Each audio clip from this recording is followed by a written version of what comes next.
Here we go. It's the Ramon Foster Show, starring the one, the only Ramon Foster out in Hendersonville, Tennessee. I'm Dejan Kovacevic of DK Pittsburgh Sports in downtown Pittsburgh. Downtown. And Moan, what's going on? How was your weekend? Weekend was good, man. It was interesting. We're logged on and we can see comments come in and stuff like that. What's crazy, DK, we're like kickoff on Sundays. 1 o'clock kickoff, but we're usually kicking off at about 1:03. That's what we were today, man. About 3:03. That's what we were. I'll take that.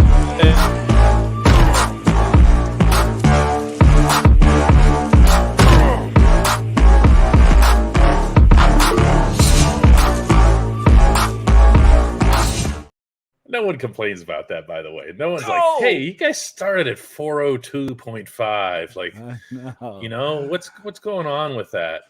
I know. It's a good vibe that we have here. Here's how it works. If you want to be like Ramon and have your comments show up on the screen there, you can do that by watching this on YouTube Live, by watching it on Facebook. All you do is you go into the comments and you just splatter it down there, and we'll be all over it. Yes, indeed. It's a fun format, isn't it, Moan? Ever since we went to this, 100%, man. I'm looking forward to this. I enjoyed this. I saw that from Al B. Quirky too. He put on it's Moan Day. Hey, I like it. Every day's Moan Day, baby. Yes, indeed, DK. But I hit you with a topic today, DK. I was like, it's good to get into because now we're officially in what? We're in the draft month now. It's officially the draft month and everything is getting real. And you remember this time last year, we were all wondering, man, what happens to Ben? What's our succession plan? Is it Mason Rudolph? Is it and? We went through the entire thing. Mitch Trubisky was signed. And now, unless all things change, DK, guess what? We have our franchise guy. Yeah. Kenny Aloysius Pickett. That's not his middle name. I call everybody Aloysius. Do you? I've never heard that, really. Oh, my gosh. If I don't know your middle name, I'm calling you Aloysius, okay? It's just the name that stuck with me all the time. But I look at this, and most people in the NFL talk about what, DK, and especially the quarterback position. What is he going to do in his second year?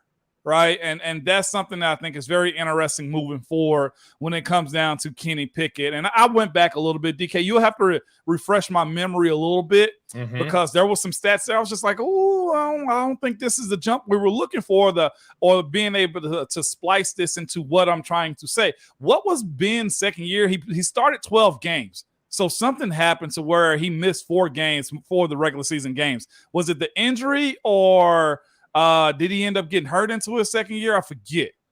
But either way, it had 12 game start. And honestly, he got better in the interception column. Oh, yeah, way better. Yeah. Touchdowns were the same at 17. And he also yards per catch went up about a yard also too, DK. And his yards per game went up. Everything did. I'm going to read you his numbers that he has. Okay, over 13 games, 12 of those were starts. Yes. Remember that some were, like you said, were partial because of the injuries and whatever else here. Yeah. Completed 245 of 389 passes for 2,404 yards, 7 touchdowns. He also ran the ball 55 times for 237 yards and 3 touchdowns, including, by the way, just being unstoppable on the sneak. Yeah. Which is quite the weapon unto itself here. He also had, and this part really needs to be highlighted again and again. It was those back-to-back last-minute drives and touchdown passes. He was the first rookie in NFL history to throw last-minute touchdown passes, game-winning touchdown passes in back-to-back games. And yet at the same time, he's not even close. He's not even in the solar system of being satisfied with his performance as a first-year player. No. Absolutely not, man. So I look at 7 and I think to myself, like, Here's a guy that is on a different trajectory. Number one, that third year is what we're looking at. Like, also to me, okay, like what was the other full year? That third year, he was taken down, man, 46 times when it came down to sacks, and his interceptions were up a little bit too. And I kind of say this, he got more comfortable in that third year, being able to just find his way and understand the pocket of the NFL. The reason I think Kenny's jump is going to be so much bigger is because of this. You went out and got an OL that can actually protect him. Understanding how to stay in the pocket, understanding how to deliver the ball. That to me is his biggest jump moving into it this second year, because Ben honestly kind of went back a little bit in the year 3 because of probably the sacks, head on the swivel, and he became a novelty after winning a Super Bowl so early in his career too. I look at Kenny and say he may actually get proper growth. He'll probably get the protection that Ben probably wanted in his earlier years, and Kenny doesn't also have Ben's size when it comes down to how he evolves in this league to where he has to protect himself. That running outside of the pocket, Kenny, I think, learned his lesson when he got slung to the ground for the concussion moving forward from that point on, DK. And I still say I expect his second year is probably be as big as anybody has in the NFL when it comes down to his production and decision-making. It must be, because I ain't going to say he's bulletproof, DK, when it comes down to him making mistakes. The OL is there. The running back is there. Maturity on that offensive side of the ball is a whole lot better, especially with Isaac Somelo signing too. Yes. He has the ability to get it done, DK, not like any other young quarterback in this league. I'd love to see it be Josh Allen type, but I know the talent separator is just different between one and the other until Kenny grows up a little bit more. Yeah, that's why I read Kenny's numbers off there and went into the detail and then ended it with the satisfaction, the team-wide satisfaction and the confidence that comes from leading your team to victory. It was probably the thing that carried Ben through his rookie year. Yeah. Because, and I might add, through the first Super Bowl, okay, which we shall not speak of. Right. He won. He was the guy, and full credit, but he didn't have a great game, to say the least. Right. You won. You feel better about it. And it carries you into everything that you do, right, Moan? It's not just into the next game. It's into your next practice. It's into your next workout.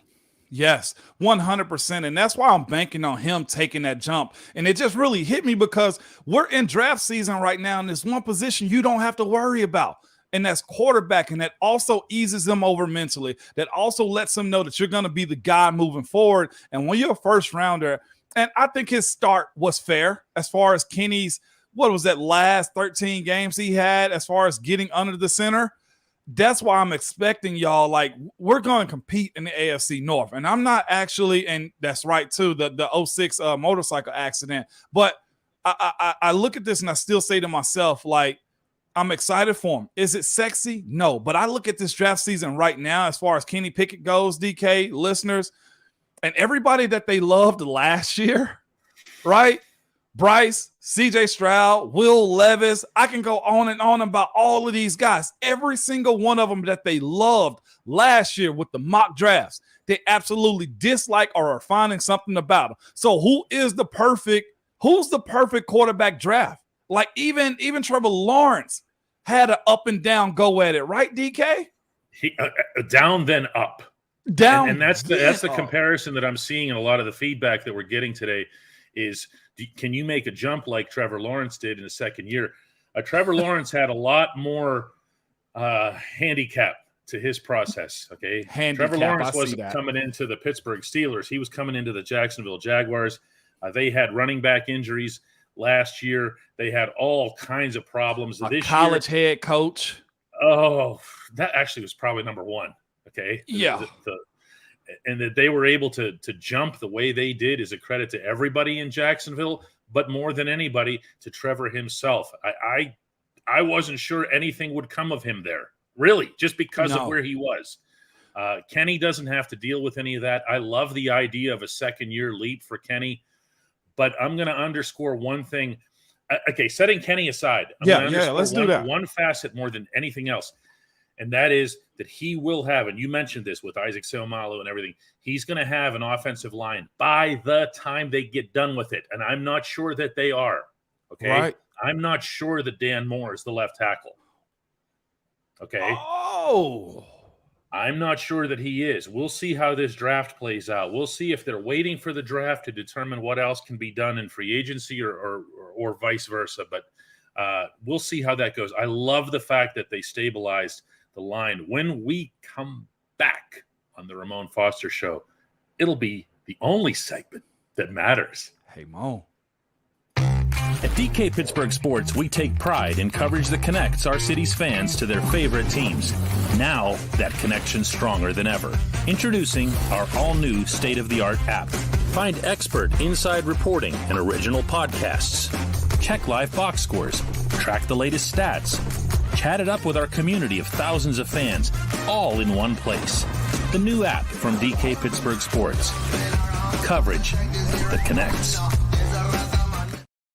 Our conversation to this point has been about Kenny Pickett and his second-year leap. If you want to talk about that, obviously we're here for it. If you want to talk about absolutely anything at all, we also can do that, right, Moan? Yeah, 100%. I just had to get that one off my chest, DK, because I was just like, and everybody's talking about the quarterbacks in the draft, and that's one that we don't have to worry about. And that's one also that no matter who you're picking, you're uncertain about it regardless. And I like what Kenny did in year one, DK. Mm-hmm. Boomer says, hey, Moan, how important is it for the Steelers to get a solid edge rusher behind TJ and Alex Highsmith? That's an underrated need, I feel. Well, there's somebody knocking on the door, right? It is, and I keep seeing the Bud comments come in, man. I'm everybody's in the same boat. If anybody's telling you they have Frank McFadden, if anybody's telling you they have an in on what Bud's got, no. Bud's a free agent. Bud is basically on his college tour.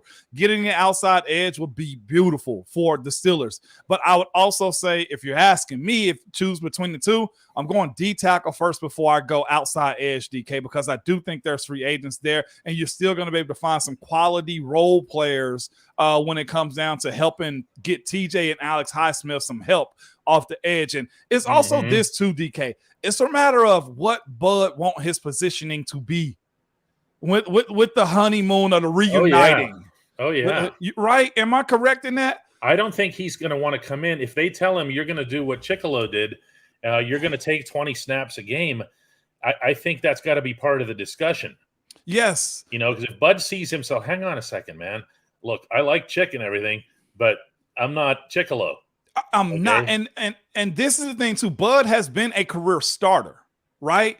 And that's one thing I've always said, like, his whole life. So it's hard to tell a guy come in and play a role without really breaking down what his options are in that role. And I think that's why so many questions, and maybe what Bud is thinking over too when it comes down to, I can go back to Pittsburgh, but I'm not trying to be your pass over guy to get you through, because then I'll become disinterested when it comes to my role on this team. Oh, yeah, absolutely here. Really good one from Jason Winningham. Hey, Moan, can Dan Moore pretend that every defensive end is Myles Garrett? Let's talk about that. I am really – one thing about me in the Garrett subject is as a voter in any sport, I get votes on different awards and honors and stuff like that. I do place an inordinate amount of emphasis on what I see with my own eyes. Okay, now there are statistics, there are advanced statistics. I will go through all of them. But if you completely suck every time I see you, it's going to affect. And as I see it, if every voter used that same criteria, you'd end up with a pretty balanced perspective on it. Why does this happen between Moore and Garrett? Same school. Let's just throw that out there. Same college. Let's just throw that out there. Maybe they are friends, and maybe he just knows him more than he actually knows anybody else. I'll say this. I know Mike Adams, throwback name right there from Ohio State, had a thing for J.J. Watt. He just did. Certain guys have certain people in their head. They know I gotta go with them, and that's no diss to neither Mike nor JJ when it comes down to it. But you have your beeline on certain people, and of course, JJ had the Hall of Fame career no matter what. But in Dan Moore's case, maybe it's more of him just understanding the moment and the level of embarrassment that can come in Pittsburgh, Cleveland, and at College Station in Texas. That's what he's living with, and it's also the maturity aspect of being a player. of understanding, look, whatever I did in that game has to carry over from this week to that week. Everybody's Myles Garrett. So to your point, maybe that's the click that he has to take into every game plan, is that, did I get up for certain guys? Yeah, I did. Calais Campbell was one of those dudes. Malik Jackson was one of those. Geno was one of those guys. Having the ability to go against those A guys. The ones I gave up a sack on are just idiotic. I saw somebody earlier said in my 11 years I had 11 holes. That's one a year. It was probably a dude that I really didn't pay much attention to because I was beelined on everybody else. That makes a lot of sense here. This segment of the Ramon Foster Show, the Hey Moan segment, is brought to you always by the Get Go Cafe and Market, where quality is at the core of every menu item. There's 1, 2, 3 expert chefs who fine-tune every detail so that every sub, burger, salad, wrap, drink, and app is crafted for craveability. Order your favorite entry at the Get Go Cafe and Market today. Better believe it. There's no way we're not bringing this subject up. Yeah. Robbie Jones says, hey, Moan, did you watch the women's national championship game, and how do you feel about the taunting? Anybody who doesn't know what Robbie's referring to here, LSU and Iowa were in what was supposed to be a matchup for the ages, actually became something of a ref show. And then there was a taunting near the end where Angel Reese from LSU made a gesture toward Caitlin Clark. Turns out that Clark had made the same gesture to an opponent back in, was it the Elite Eight round? Elite Eight, everything else here. You tell me, Moan, how do you feel about it? You do what you want when you popping. Simply put, DK, if you don't like it, stop it, okay? And this is what I tell my boys and any competitor too. They don't. Now, hear me out as I say this real slow, DK, for the emphasis. They don't talk about people who suck. Right? That's all the time we have for today, everybody. Right? Thanks for watching. So for Angel, DK's about to leave. No. So for Angel and Caitlin Clark, Angel Reese and Caitlin Clark, they're both really good. And this is my other part of this too, DK. If I can, for 1 second, do not sit behind your Twitter machine and tweet out how people are supposed to act in the spirit of competition. I hate it because to me, it's a bunch of dudes that do this, DK, that want to tell the women in sports how they're supposed to act. No, screw that. Those ladies work just as hard as anybody else. They face the same adversity as anybody else. And it's also the idea that, look, in the spirit of competition, if you get somebody, I'm going to let you know. But this is the other part of it too, DK. If you got me earlier, and I get an opportunity to get you back, I'm going to step it up at least double, if not more, of what you did just to show you. I'm watching what you're doing too. And it's also this too, and I know this is the other side of it. It's the black versus white aspect of it too. And for me, I look at it and I kind of say, everybody applauded Caitlin when she was doing the you can't see me Cena look. Well, guess what? Being the fact that she's good, being the fact that she got a mark on her back now because you're that good, you're going to receive it on the other end. But my thing is for the people that are judging this too, just say exactly how you feel about it. Like that girl said exactly what she's been called. She's been called hood, ghetto, ratchet all year long. And she got an opportunity to be at the top of the mountaintop because she's a national champion. It's all right to see people express themselves, even if they look more differently than you. Guess what? Accept it. Move on. Unless you can beat them ladies one-on-one or anybody else, let it go, y'all. My issue with this is actually going to sound a lot different than this. Not that I disagree with any of that. It's just a different track on it. I've covered women's sports, and I've covered 5 Olympics.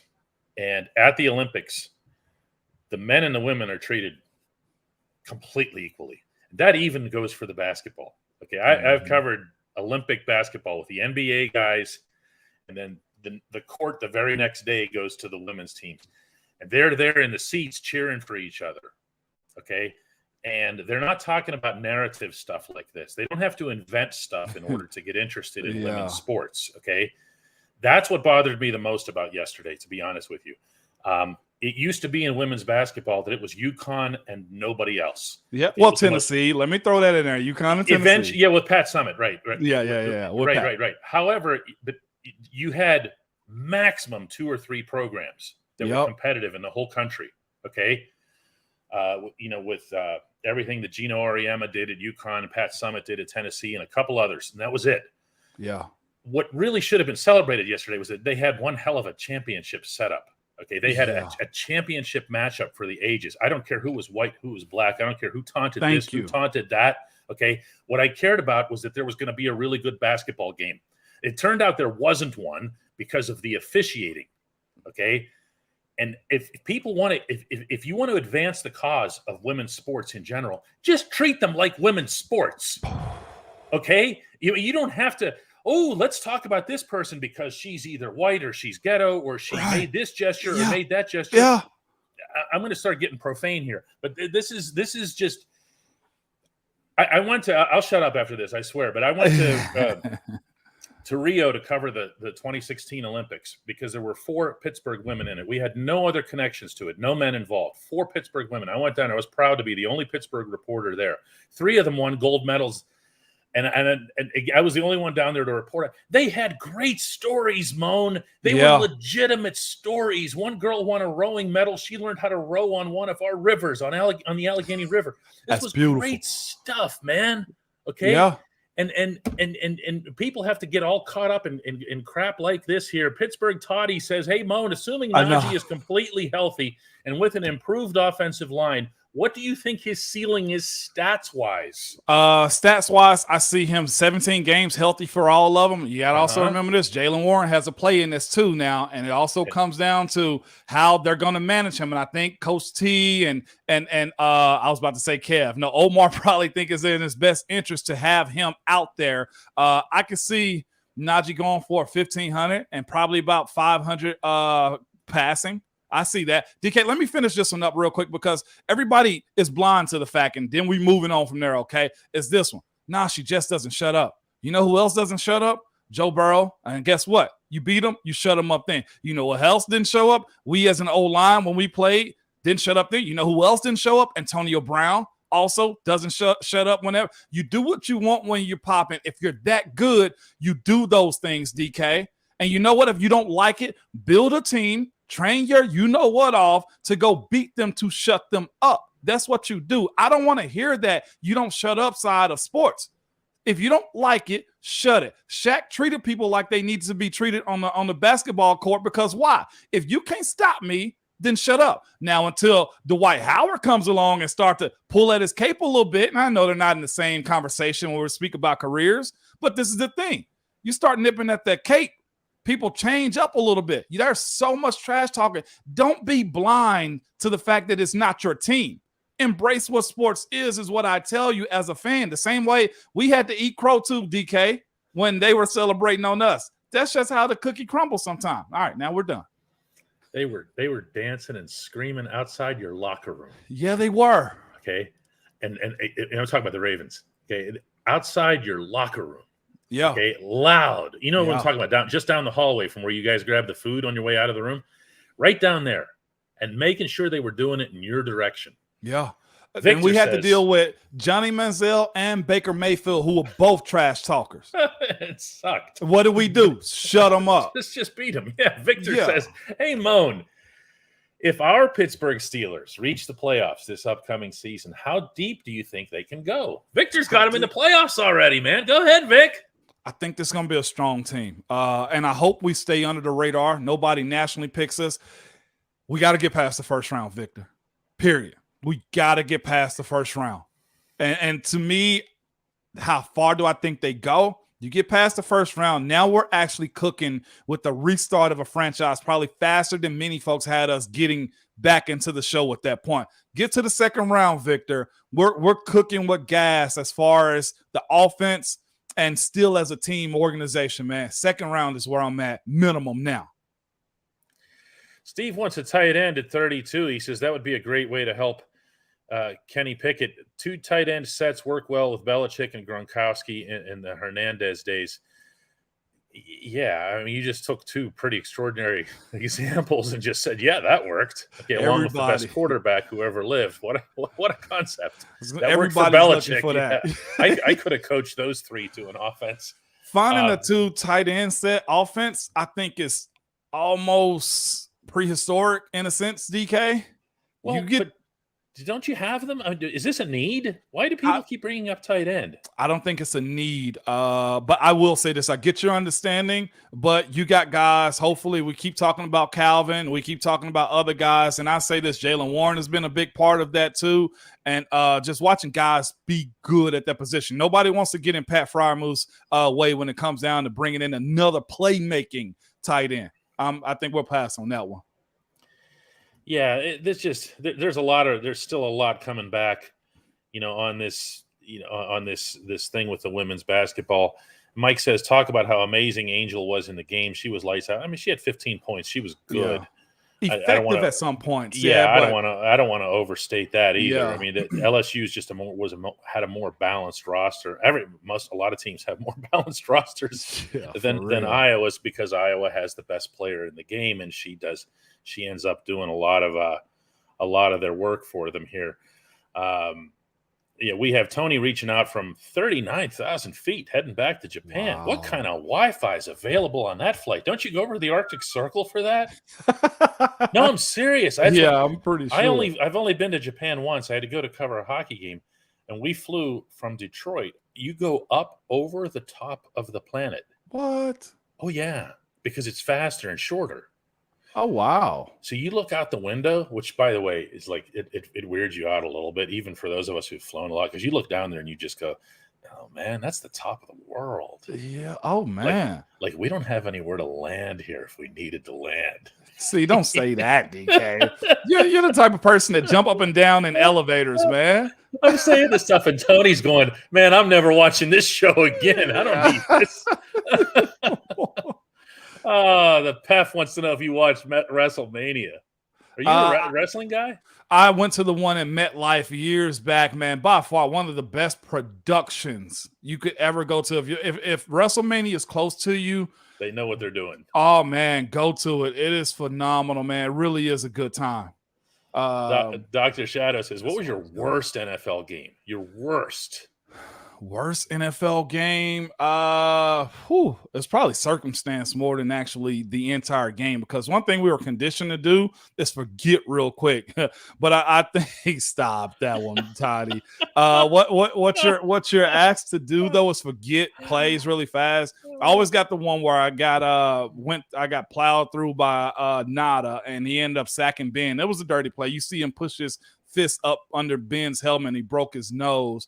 That was one. That was down there. That was in Boston. I think it might have been my rookie year, if I'm not mistaken. Rookie or second year when that happened. It was a dirty play. He got fined for it, too. The other one was in preseason, going into my second year also, where I just clipped some dude in the back of his leg so bad. It was against the Phillies in preseason. I got death threats behind that one. But I'll be honest with you, everybody has stretches of bad games, and you're conditioned to say, especially in the O-line position, man, I'm moving on. And that's kind of what I did most of my career, because the more I dwell on it, the worse the play in the future is going to be.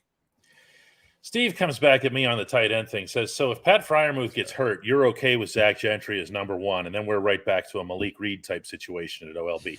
Okay, listen, that's a fair point. It is. However, I don't know that I want to do a whole lot of roster building based on nothing but worst case scenarios. Yeah, and okay. I think that's the case for the most part too. Zach has proven, even though I don't like him in the option side of stuff or him getting trick plays, he's a capable tight end. Is he Pat? Absolutely not. But I also look at Connor Hayward, and I kind of say to that too. We saw Connor make some plays down the middle that nobody and their mama was expecting. So I'm with you on that one, DK. We can play the what ifs. But that's also a lot when we're speaking about football with 100% injury rate. Do you want another high pick at tight end when there's other needs at other positions? And right now, it's not many other options on the free agent market either with tight ends. Right. Well, this is a really good one from Chandler Chase. Says, hey, Moan and DK, what position do you want to see the Steelers still address before the draft? More tackle depth. I'd probably O tackle depth and D tackle depth. Those two right there were, well, D tackle depth worries me more than O tackle. They've kind of addressed it for the most part in free agency, but D tackle depth and the ability to find guys to stop the run is very bothersome to me. So that's why I'm really hoping the Steelers have their eyes on somebody in this draft or either in free agency to say, you know what, we don't know his name, but he's going to be a heck of a steal for us as a team. Yeah, this is a good one from Zach Swanson. Here we're going to take a couple more today. He says, hey, Moan, what do you think about a league-wide bye week? I find that teams with early bye weeks have an unfair advantage versus teams with a later bye week. I've never seen data to support that, Zach. If you have that, though, that sure would be interesting, because people who do schedule analysis and that sort of thing can jump on, early bye week means we're going to have an easier run. I've never seen or heard or read anything to that effect. But a league-wide bye week, I'm guessing the one problem would be this. Money. The planning for the networks, absolutely not. If you had a league-wide bye, they still be showing replay games, okay? So you're going to get football for 18 weeks regardless. With that being said, the schedule is what it is, and I think there's a level of fairness in it too. If you got a week 4 bye, you're probably going to end up getting a later Thursday night game, and you can get that mini bye in between. There's ways around it where it kind of evens up. I love the week 8 to week 12 bye weeks, though. Just simply because you get to catch a stride before you actually are done. Before it's actually November, December football. Yeah, any Chris Boswell stories, Dr. Shadow wants to know. Yes, it was a good Boz story. Good Boz story. Boz went through a bad funk. What was it, about his 3rd year in the league after he got the deal? Mm-hmm. And they basically, if I'm not mistaken, they may have put Boz on on IR for his mental. You know, he couldn't find it. Yep. Just to chill, just to reset. Watching that young guy go from one of the most clutch guys we had on our team, young clutch guys, to just falling off a cliff, to now he's back to where he was. That's the storyline, man. Has some personal stuff going on and just fully just really turned himself back around. Nothing crazy, but it was a good showing on how Boz, for a very fragile position too, because they'll get you out of there at kicker, DK. Demond wants to know, what was the most memorable interview you conducted? I presume you mean other than every time that I was at the 73 stall in the Steelers room. That one's easy. I can say it in a nutshell. That was when Mario Lemieux was coming back out of retirement, and I was the only reporter at his practice rink with him and his family and Jay Caulfield, who was training him and everything. And it was like 10 degrees below zero, and he's wearing a tassel cap. Here's the greatest athlete who ever lived in our city's history, right? And it was just me and them and talking to him and everything. Yeah, this is going to be tough to top that one here. Jeff says, probably not a very important topic, but speaking of flying, am I the only one against overseas expansion? You saw some of those reports over the past few days, Moan. The NFL talking about maybe having a European division within 4 years. This is no longer just London has an expansion team. They've said all along that if they were going to do this, they needed to have 4 teams over there so that they could play each other. Mm-hmm. Jeff says he's opposed to it. He doesn't say why. I can't imagine why anybody would be. What about you? I'm opposed to it too because of the logistics of the players. Now, if it's its own entity, meaning it is its own just side of like the European League and stuff, I'm for it then, because you have a development league, as far as that goes. There are no opportunities for guys here. And I know the other 2 leagues are doing their thing too, but there is no real opportunity for guys to really stretch out and grow themselves as a player if they're not playing in the NFL at the time. Justin says, how does jet lag affect your performance? This is when I wish we had Woodley on the show. Lamar Woodley, he showed up for the press conference. We were over there waiting in this one room, and everyone was like, Ike Taylor came out and said all these great things about the Queen and whatever else here. And Lamar comes out. They practically needed to be carried to the podium. It's serious. Lamar, what's it like to be here? Where? It's a change. You know how Coach Tomlin travels. Everything stays the same for the most part. And just sleeping, just lounging around, trying to make sure you got your legs underneath you again. Mm-hmm. That's it. We're going to take I got one right here. Oh, Go you ahead. got one? Okay. All right. This is the one I have from B Go South, ahead. man. All He right. go, hey, yo, Mo. He's got the last one today. He said, I saw a throwback game and you were playing right guard. How many times you played that position and why? I looked it up. It was 41 starts there, if I'm not mistaken, at right guard. I was more or less right guard because Chris Kiyamatu was the left guard and had just paid him shortly after I got there. I ended up winning the right guard position and was good to go as far as me being the right guard moving forward. And then what happened into my 5th year, David DeCastro was drafted. That was the end of that. A realist to myself. I can say, look, I can fight this thing as much as I want to, or I can be a chameleon and move over to the left side. I moved over to the left side after the Cowboys game and Dave's I think first start after he came back from that partially torn ACL. So he had in the preseason game in Buffalo. It was in Buffalo, and I ended up being I started still at right guard, and Willie Colon I think tore a pec or something, and the rest is history. I moved over to the left side of the OL, and I ended up getting a deal the next year. Like I tell most people, the more you can do, the longer you stay around. And that's what I had to do was that. So wasn't bad. Started in Super Bowl in that. Dr. Shadow does get the last question. What U.S. city should have an NFL team? Cleveland. Because they don't. Come on, man. You don't think that's what he set it up for? He just set it there for me. Yes, he did. They should finally recognize themselves as a football team. 100%, DK. Oh, no. Jim wants to know who your next guest is. I have a few folks lined up. It's a matter of course, setting it up. So we're good. Yeah, exactly. All right, guys. That's it for today. I should see that the Cleveland joke was appreciated by more than a few here. All right, Moan. We'll pan out the rest of the week here and see what there is for guests and stuff like that. And no doubt, else. Man. Maybe 53 is where we'll go. You never know, DK. I think that would actually be acceptable. That would be. No one would complain on that front, right? Absolutely not. All right.